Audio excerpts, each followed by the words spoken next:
Sounds good to me.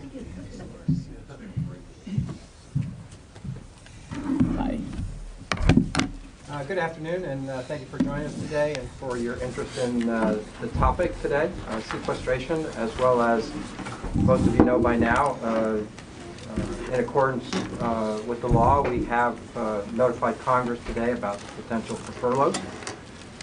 Today with us we have our Undersecretary, Comptroller, Mr. Bob Hale, and our Acting Undersecretary for Personnel and Readiness, Ms. Jessica Wright. Here to address your questions. They do have some comments that they'd like to start with respect to sequestration, and then the actual action that we took today with respect to notifying Congress on furloughs. And then they'll be available to take your questions. I'll help them in terms of getting your questions addressed. So. Okay, well, good afternoon. Today, the Department of Defense faces some enormous budgetary uncertainty, really unparalleled in my experience. Possibility of sequestration starting on March 1st. By the end of March, it could mean a $46 billion reduction in our total top line, 9% in all of our accounts except military personnel, including our wartime accounts. We will protect the wartime operating accounts, but that means larger disproportionate cuts in the base budget operation and maintenance accounts. This is exacerbated by the continuing resolution, which, if it stays in effect in its current form, has the money in the wrong places. The total dollars are okay, but it's the money in the wrong places. There are too many dollars in the investment accounts and too few in operation and maintenance. And there's a pattern here. I already told you protecting OCO is going to put pressure on base budget operation and maintenance. So too will affect that the continuing resolution has not enough O&M money. And finally, we are spending at a higher than expected rate in our OCO budgets than we did not anticipate 2 years ago, as much costs for transporting goods in and out of Afghanistan. And we have seen some higher operating tempo. Again, we will need to meet those costs, which means still further cuts in the base budget side of operation and maintenance. The sum of all those effects means we are seriously short of operation and maintenance funds if sequestration goes into effect and the CR stays in effect. And this will have serious adverse effects on readiness. So we've taken some short-term actions that I think you're generally familiar with. Try to slow our spending, avoid more draconian cuts later. Hiring freezes for civilians in effect in many of our organizations already. Layoffs of temporary and term employees. Sharp cutbacks in facilities maintenance. Cutbacks in base operations. But if sequestration and the CR last all year, there'll have to be much more far-reaching changes. We will have to make cutbacks and delays in virtually every investment and program in the department, more than 2,500 of them. Will mean cutbacks in unit buys. It will mean increases or delays, increases in unit costs. We will have to cut back training, particularly for non-deployed units, and that will lead to actions such as about 2/3 of the Army Combat Brigade teams being at unacceptable levels of readiness by the end of the year, excluding those actually deployed in Afghanistan. Most Air Force units that aren't deployed would be at below acceptable readiness levels by the end of the year. You'd see cutbacks in Navy and Marine Corps readiness and deployments. You've already seen that we've decided to have one fewer carrier in the Gulf. And unfortunately, along with this long list of items we will have to do if sequestration and the CR last all year, are furloughs for our civilian personnel. We feel we don't have any choice but to impose furloughs, even though we would much prefer not to do it. We're more than 20% short in O&M, with 7 months to go, much higher in some of the services, particularly the Army. Civilian personnel make up a substantial part of DoD O&M funding. We can't do reductions in force, especially at this point in the year. They'd cost us money in this year because of unused leave and severance pay. So furloughs are really the only way we have to quickly cut civilian personnel funding. We have established some general approach to furloughs that we'll follow. One is to make them one of our approaches of last resort. We will also insist on consistency across the department, essentially all of our organizations. If we have to furlough, we'll do so for about the same number of days. There will be some very limited exceptions to these furloughs. For example, we will accept civilians deployed. We will not furlough civilians deployed in combat zones. We will not furlough civilians who are required to maintain safety of life or property, but only to the extent that they have to do that to maintain safety of life or property. And by that I mean if there are 20 policemen on a base, they're not automatically exempted from furloughs, only to the extent that commanders and managers determine they have to exempt some or all of them in order to maintain safety in life and property. We'll exempt employees paid with non-appropriated funds. It's slightly embarrassing, but it's true by law. Senate-confirmed political appointees are exempt by law. And we will exempt our foreign national employees. So how would furloughs work in general? First, there's a whole series of notifications. We started the first one today with a notification to Congress along with a message by the Secretary of Defense to our civilian employees. That starts a 45-day clock ticking, and until that clock is run out, we cannot proceed with furloughs. We will ask the components now to identify specific exceptions, and we'll review those for consistency. The components will begin required engagements with local unions, and will also, the Just Rights organization will notify unions with national bargaining rights.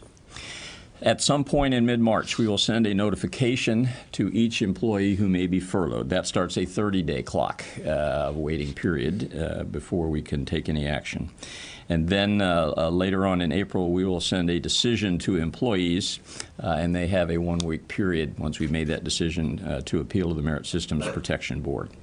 The bottom line is furloughs would not actually start for DoD employees until late April. And we certainly hope, even if sequestration is triggered on 1 March, and we certainly hope that in the interim, Congress will act to de-trigger sequestration, or if they can't accomplish that goal by March 1st, as the President suggested, to take some short-term action while they're dealing with the broader issue. Meanwhile, unfortunately, we'll have to continue our planning for furloughs. Frankly, this is one of the least or the most distasteful tasks I have faced in my 4 years in this job, but we will work it out. And with that, I'd like to turn it over to Jess Wright, who will talk more about some of the furlough planning actions. Thanks, Bob. Good afternoon. Let me first say that my focus is clearly on people. Our civilians around the world provide invaluable support to national security, our nation's warfighters and our families. And every day, they make countless contributions to the sacrifices in support of national defense. The effects of sequestration and the continuing resolution on our military personnel will be devastating, but on our civilians, it will be catastrophic. These critical members of our workforce, they work in our depots. They maintain and repair our tanks, our aircrafts, our ships. They teach our kids. They care for our children. They provide medical treatment to all of our beneficiaries. They take care of our wounded warrior. They provide services in programs such as sexual assault prevention and suicide prevention, just to name a few. So let me be clear. The first, the second, and the third order of effect on sequestration will be felt in the local commands and will be felt in the local communities all over the United States and clearly all over the globe. This is not a Beltway phenomenon. More than 80% of our civilians work outside of the D.C. metro area. They live and work in every state of the Union. If furloughs are enacted, civilians will experience a 20% decrease in their pay between late April and September. As a result, many families will be forced to make difficult decisions on where their financial obligations lie. Key benefits, such as life insurance benefits, health care, and retirement, will generally continue. Those programs and policies are these important benefits are mandated by the Office of the Personnel Management, and they're applied consistently to all government employees. Loss of pay won't only be felt by each employee, but it'll be felt in the business communities where they serve, where their kids go to school, and the neighborhoods that they live in. Furloughs will impact the majority of our civilian workforce, as Secretary Hale said, and the department will apply those furloughs, if necessary, in a consistent and an equitable fashion, with only few exceptions, as Secretary Hale said, relatively few exceptions. While civilians will experience the impact directly to their wallets, our service members, retirees, and families will clearly feel the effect of these actions. If sequestration is not averted, the associated furloughs will impact our warfighters, our veterans, and our family members in untold ways. So let me talk about a couple of those ways. With respect to our schools, our goal is to preserve the accreditation of our schools and ensure quality education for all of our kids. As we continue to work with the Department of Defense education activity on how they will implement the furloughs, we are committed in mitigating the impact of sequestration on the school year for our kids. Regarding health care, about 40% of our medical providers are civilians. This furlough, if impacted, will affect them greatly. But the department's intent and our goal is to mitigate that impact and provide quality care and access of care. And we are thoughtfully working through that process now. And certainly family members will feel the impact of this sequestration. While it's our intent to ease the impact of sequestration on family programs, it is clearly possible that operating hours of commissaries will be curtailed. And while it is our intent to preserve family members to the family programs to the greatest extent possible, some family programs may be affected if the length of sequestration goes long and hard. We understand here in the department that sequestration will be significant, not only to our civilian employees, but to the servicemen and women and their families. It will affect local communities. It will affect local businesses. It will affect our dedicated men and women that live in the local communities throughout our nation and clearly overseas. We know this, and that's why our guiding principle throughout this process will be to lessen the impacts wherever we can. We are clearly grateful for the support of our warfighter, and we're clearly grateful for the support of the men and women of our civilian force that work to help the warfighter protect their mission. Thank you. Why don't you start us off, and then I'm sure Tony has a question. I have a question for Ms. Wright. You mentioned that with regard to the furloughs, that every state would be affected. Can you say which states are affected the most? We have not done that research to find out where states will be affected the most, but clearly where we have our large bases, where we have our large depots, they will be affected. I don't know if you want to add to that. We have some state-by-state data, and it's Virginia, California. I mean, as you might not be surprised, as Justice said. We're talking about furloughs, not sequestration in general, or both? No, I'm talking about both. furloughs, probably both, but I was talking about furloughs specifically. Is that data available? Yeah, we can get you that. I don't see why not. What do you expect normal Let's life? go to Tony here first. I got a broader question for you. Both the CBO and the Center for Strategic and Budgetary Assessments have said that the $45 billion cut would basically take the Defense Department back to 2007, 2006 levels, when you were fighting a huge war in Iraq and Afghanistan. Why can't the department absorb that kind of cut rather than experience all these purported draconian consequences? What's wrong with that picture? You seem to have a lot of money if you look back at 07 and 06. Well, first off, there's a timing issue. I mean, the $46 billion cut will occur 5 months into the year when we've expended a lot of particularly in the operating side, we've extended will have expended roughly 5/12 of the money. So we're going to have to take it in a 7-month period, and without, frankly, time to get ready. But more generally, I'd say I'm always troubled if we're trying to determine the adequacy of defense budgets based on real dollar levels in a particular year. I mean, I think you need to look at the threats that we face, and they remain quite substantial. I guess complex set of security challenges is the word, and therefore I don't think returning to some arbitrary past number for defense makes sense. I mean, we owe it to the public to figure out the amount that we think needs to be spent to carry out a national defense strategy and then ask for it, and we believe we've done that. One follow-up on weapons programs. A lot of the industrial base is wondering, will this in fact lead to terminations of existing contracts, or is it more slowing down of dollars for new contracts? I don't anticipate that we will cancel many, if any, contracts because we incur substantial costs, so it's more the latter, that we will not pick up options, that we may not start or delay starting new contracts. But I wouldn't expect that we will terminate existing contracts. And I would like to say, to reassure them, if you've got a contract with us, we're going to pay you. And I believe even under sequestration and furloughs, we will find a time to keep our payments to our employees and our vendors on time. That's a question about Let's go over here. We'll get you. Let's go to David and David.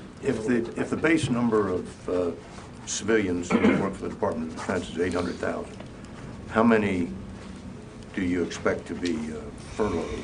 And what have you said what the estimated savings would be from furlough? We don't know the exact number yet because it will depend on those exceptions. First off, it'll probably be more like 750,000 because about 50,000 of them are foreign nationals, and we decided not to attempt to furlough them.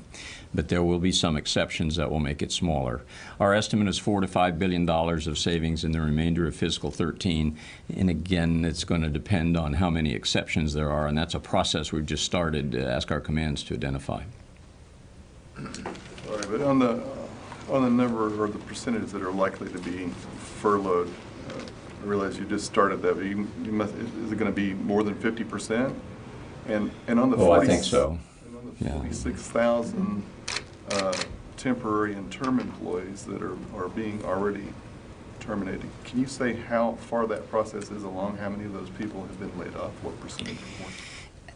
I mean, the latest data I saw, this is an ongoing issue, and it was 7,000 that are either laid off or in the process of being laid off. But I don't think that's probably the end.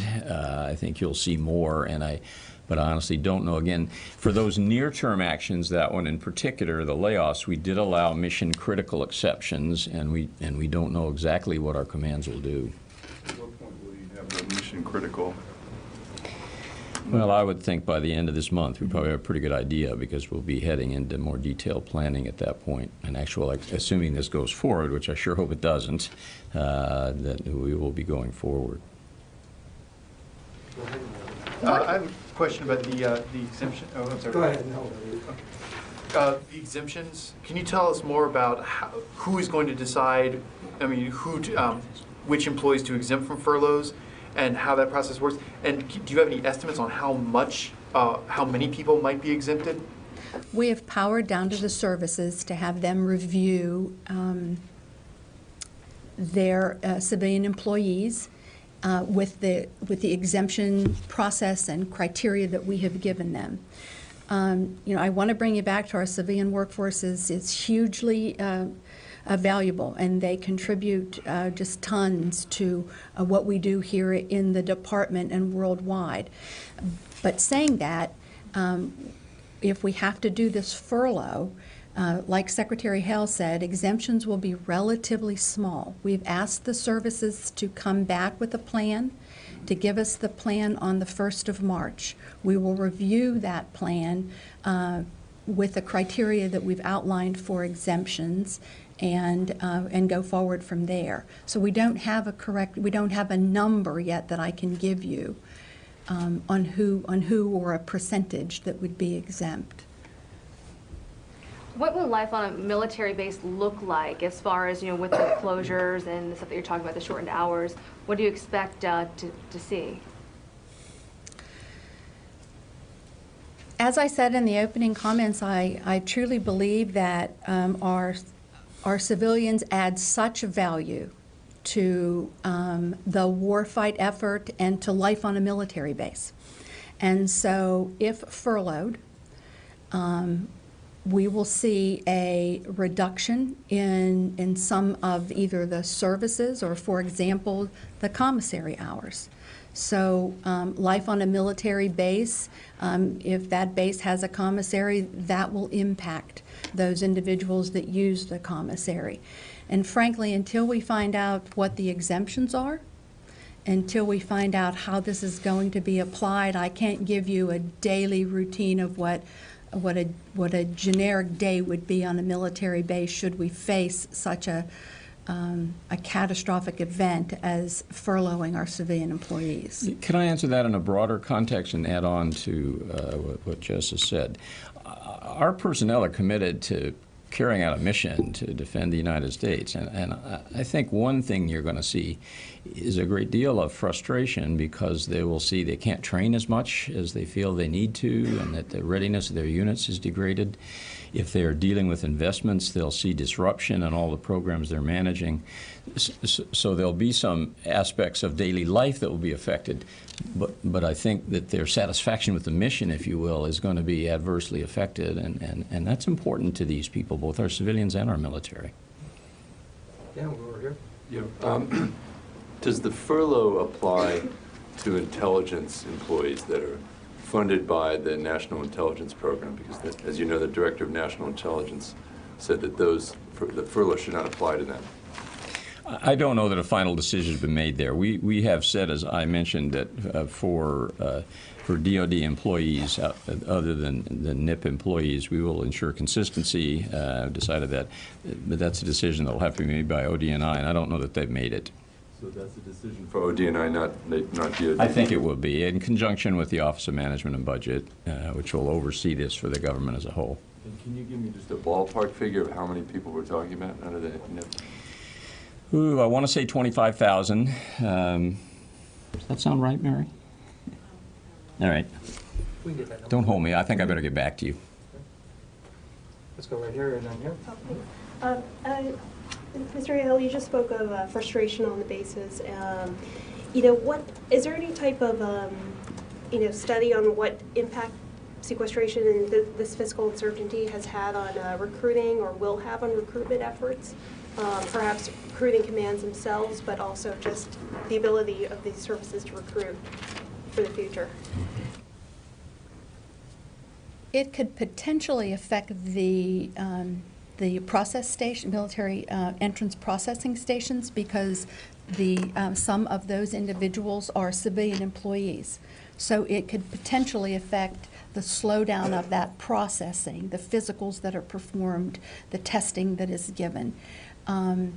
The recruiters are all military, and they are exempt from a furlough.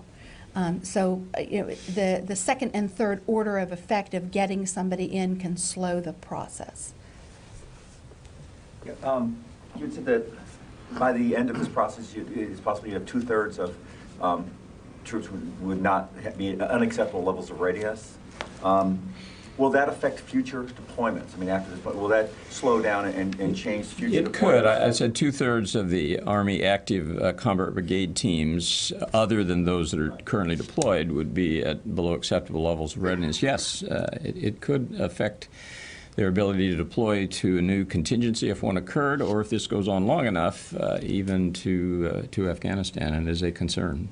And follow up on that. You said the OCO budget was higher than expected. Is that entirely because of the Pakistan land route for closed down, so costs were higher there, or is that? No, there's a variety of reasons. That's part of it, but we're also, I mean, you're estimating operating tempo 2 years ago when we put together the budget for this year, and we underestimated, particularly in the Army and in the Air Force. Let's go to Mike and then Justin, and then we'll get over to this side of the room. Can I just follow on the readiness question? How much of this, because we've seen a lot of what appears to be kind of scare tactics from the services that really seem to be pushing out a message of cutting kind of security issue things like readiness. I mean, what's the reality of readiness really being throttled back here? You know, we're still at war.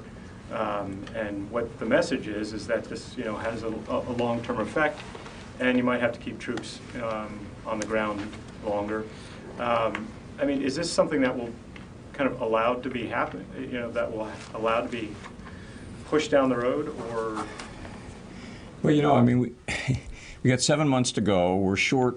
In the base budget O&M, about $35 billion compared to the President's budget request, about 23%, and that's DoD-wide, and it's probably close to twice that in the Army.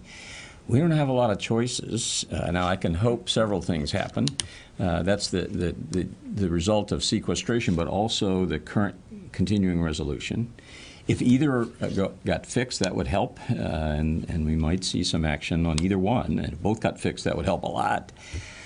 If neither get fixed, if we see the CR extended through the year in its current form and sequestration lasts through the year, I think we're going to have serious readiness effects. I don't know where we're going to get the money. These are legally binding limits. We will have to cut back on training significantly.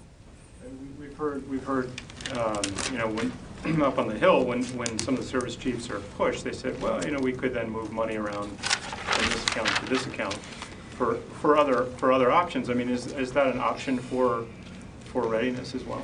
We could try, but the only means of doing that is reprogramming, and it is a very limited technique in that you got to find, so for every dollar you add, you have to cut somewhere else. And especially in an environment like this one where we've seen sequestration cuts in the investment accounts, I don't think there are a lot of good sources, and moreover, you got to get essentially every member of Congress to agree to this, or at least all the committees, and therefore it can't be anything contentious. I've had 4 years of experience with reprogramming, and I think that it's not realistic that we could move multiple billions. Moreover, there are legal limits on our transfer authority. Could some of this change? Yes. I mean, Congress can change the laws in ways that would make this easier. We are doing worst-case planning right now. I think that's a fair statement. But if the CR stays in effect and sequestration goes into effect for the whole year, I think we're going to see serious effects. I am worried. May I add? Sure. If I can follow up and add the people side of the house, if we do furlough the civilian employees are the ones that maintain our equipment in a lot of our depots. They run our ranges on posts. So they, if furloughed, will not be there for that training environment. So it's a second and third order of effect. It's just not the training dollars that can potentially be reprogrammed, but it's the people there to utilize and or perform the jobs that they're required to perform. So the measures you're talking about are fairly drastic. Why wait till today, February 20th, to make these announcements? Do you accept the criticism that the Pentagon should have been warning about these furloughs sooner, so as to give time or urgency to Congress to do something about it? Well, first we started some slowdown in spending on January 10th, and the deputy issued guidance, and a number of the measures I mentioned went into effect shortly after that: hiring freezes, cutbacks on facilities maintenance. We took significant efforts to try to slow down our spending to avoid more draconian actions later. You know, I know that people feel we should have said more earlier. I will say it was 16 months ago Secretary Panetta first sent a letter to the United States Congress saying the effects of sequestration would be devastating. That was October 2011. After that, we did a whole series of assessments. We testified in August, and again, I personally testified in September, and we listed every major item we're talking about. We said we'd have to do furloughs. We said there'd be cutbacks in readiness. We said that unit buys would go down and unit costs would go up. I mean, all the same things. What we didn't do was detailed budget planning, and I don't regret that, because had we done it 6 or 8 months ago, it would have all been wrong. We wouldn't have known the effects of the continuing resolution. We wouldn't have known that Congress was going to change both the size and the date of sequestration. And moreover, we would have incurred the degradation in morale and productivity that's going on right now, and we would have done it 6 months ago. So I don't regret not doing that. And I think we did sound the alarm in every way we could. Go over to this side room. Go ahead. I'm wondering what kind of contact you're having with the White House and with Congress. There's going to have to be some cuts. So are you guys trying to offer up any solutions like, look, don't do sequestration, we'll find some savings for you here, here, and here? And also I'm wondering, what other things would you be doing right now if you weren't spending all your time doing sequestration? More time with my wife. No. Well, let me answer your first question, which is really, I think I'm not the right person to answer. I mean, we are responsible for providing the nation's security as best we can within the resources that are provided us. We're very interested, obviously, in monitoring closely events, but I think I'd refer you to the White House or OMB. And to give you a more serious answer, although I would be spending more time with my wife, you know, when I first took this job, actually it was the last job I took, my principal deputy said, you got an investment operating problem, Bob. You're going to be consumed by the operating side. You got to set aside some things you want to do that will last beyond you. I've tried to do that in a couple of ways. One is try to improve financial information in the department and achieve auditable statements. Another one is to bring about a course-based certification program for defense financial managers, and some other issues like that that are getting pretty short shrift right now because I'm pretty much totally consumed with trying to help the department get through this. So I think some longer-term issues that I believe would be good for the Department of Defense, and I think the nation, aren't getting the attention they would otherwise get. Sense of like, well, if this is going to happen and it's going to hurt so bad, let me give you some other options so that we all can get to this goal of, you know, deficit reduction that everyone seeks. So I'm just wondering, would that be a strategy for you guys to say, look, we're staring down the barrel here, let's do this instead, and we're cool with this, so let's do it. Well, I mean, I think the President has made proposals, the Republicans have made proposals. I think the adjudication of those or the bargaining probably isn't, I'm probably not the right guy to be speaking to that, even though I'm intensely interested in the outcome. David, then. Can you explain a little bit the rationale behind exempting foreign nationals from? They're governed by status of forces agreements, and probably would require some negotiation. And in some cases, particularly in Japan, they're paid almost entirely by the local, by the foreign government, and so that probably wouldn't help us very much. So these are mostly people who are based overseas. Oh, I think they're all absolutely. based overseas. Yes, Yeah, these are foreign. These are Japanese employees in Japan on our basis. Folks, one of the more important benefits that service members see is the medical care. You mentioned, Ms. Wright, that 40% of the folks who provide the care are civilians. Well, that's going to cut into the services they provide. I would think like elective surgeries would be canceled or postponed. What is that going to happen? And in other times, you could actually throw that on to TRICARE, but TRICARE is going to be affected in this also, correct? Everything is going to be affected should sequestration go in effect. That's a guarantee. I think that everybody will be impacted by this action. And I think it's incumbent upon us to try to ease that where we can. So yes, 40% of our medical providers are civilian employees. A couple of things, because the war has changed. There are less of our uniformed providers that are in the war zone, and more so uniformed providers that are within the confines of our medical treatment facilities. So that is one benefit. It is incumbent upon us to review the plan of Dr. Woodson and the surgeons and the services as they come in March to decide how we are best going to provide care and access to care. And so we will do that. I would like to be able to give you more specifics, but until I see those plans, I would be only speculating, and that would be truly unfair. So after March 1st, I will have a better understanding of how exactly we will provide the access and the care to our beneficiaries. And this gets us through, even if sequestration comes in, we're all talking about just through September 2013. What happens next year? Does it suddenly get better in fiscal 2014? Or could we, you mentioned RIFs before, but said that there wasn't enough time left this year to do that. Could the civilian workforce be facing RIFs next year?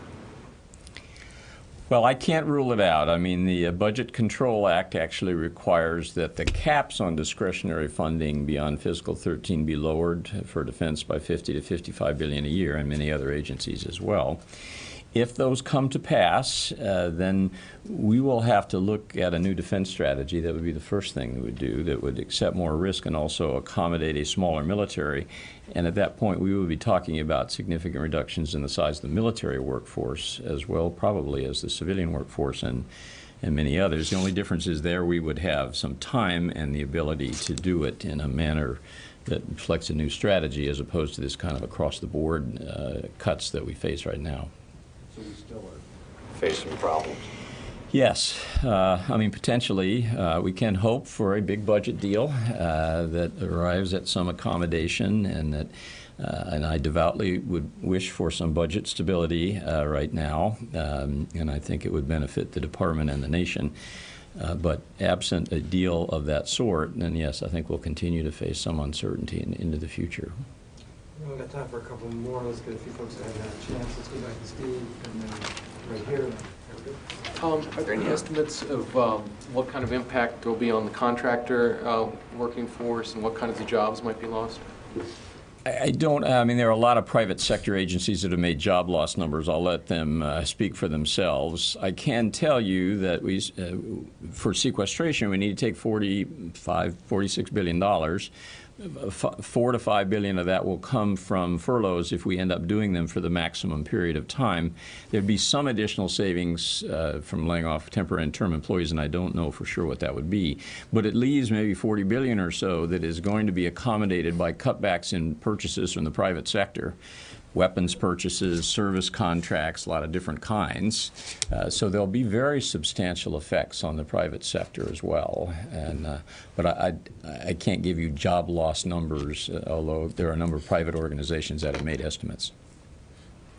What specific changes in law would you like to see Congress make to give you more flexibility to manage this challenge? And also in FY14, what sorts of cuts are you having to make, and what's your top line do you expect?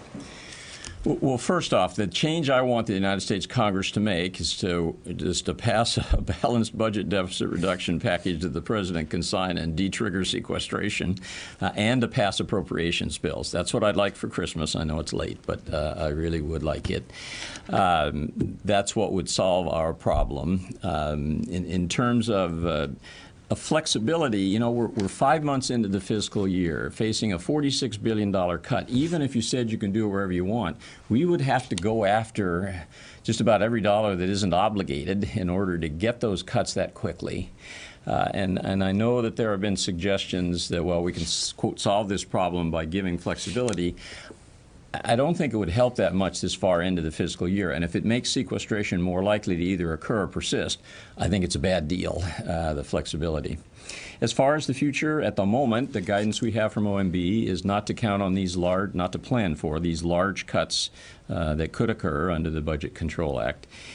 If Congress doesn't make some change in the law the President can accept and they go into effect, then yes, we would have to, as I said to the other question, we would have to look at a new defense strategy, a smaller military, and that would include a smaller civilian workforce and a variety of other changes. So what number are you planning to in FY14? You know, I can't give you that number until they release the budget, but it's not too far off from the numbers we were planning a year ago for fiscal 14. Does that help? I wish I knew. They've said mid-March, they being OMB, and they will make this decision, but I don't have a specific date. Mid-March versus mid-April or early April? I believe they've said mid-March. Let me try one more specifically on the service contractor workforce. The department has described them as part of the total force many times. You seem like you have a pretty solid plan on the civilian workforce and how you're going to handle that and how they're going to contribute to the O&M reductions. Is there a similar detailed plan on the contractor workforce? Well, it's managed differently in the sense that we go out to the private sector and order services, and they, of course, manage their workforce. So we wouldn't be involved in that. We are developing plans with increasing levels of detail for what we would buy from the private sector. We're in the process of looking at all of our investment programs. There's 2,500 of them. It takes a lot of work to figure out what we won't do to accommodate sequestration cuts, and similarly in the service contract area. I won't tell you all of that's done, but we're moving along well. I think we will be ready for sequestration if we have to by March 1st. And under the law, we owe a detailed spend plan by April 1st, and that would give more fidelity on exactly the changes. But in terms of managing the workforce, that's really something that will be done by the private companies. You could bring this to an end, but let's go back here and we'll let you finish it. On the FY14 budget, do you expect to roll it out in parts, to roll out the base budget and the OCO budget separately, maybe other parts separately? Will we be getting it in pieces? I think that's possible. I mean, for the OCO budget, we need troop-level decisions. We're getting those now after the State of the Union message, but we still have to put that budget together, so they may not come out together. I just don't, since I don't know the exact timing of release, I can't be sure, but they may come out separately. Okay, and this is just actually a numbers clarification thing, actually, so it's not a good one to end on. But given that you're 5/12 of the way through the year, you're exempting military personnel. There are some civilian exemptions, and in war zones, there's going to be some stuff exempted. What percent, this 48 billion represents what percent of the available pie that could be cut? I mean, when you take all those other numbers out, it's not just a 20% of the last half year, so it's less than that, isn't it? What's the potential pie that you're cutting? Oh, I see what you mean. Well, in the the problem is the investment account. I'd say divide 46 billion by 5/12, but that wouldn't be right because the investment accounts tend to obligate slowly. And I don't know that I have that number in my head. I mean, I'm going to guess we're a quarter obligated now overall. Does that sound roughly right, Mary? All right. And so we've got 3/4 left, and we're taking 46 billion out of it. Don't hold me to that too closely, please. But it's probably in that ballpark because the investment accounts tend to obligate more toward the end of the year. All right, folks, thank you again for your interest in this. And if we have any follow-up questions, please don't hesitate to come to the press office. We'll try to get an answer for you.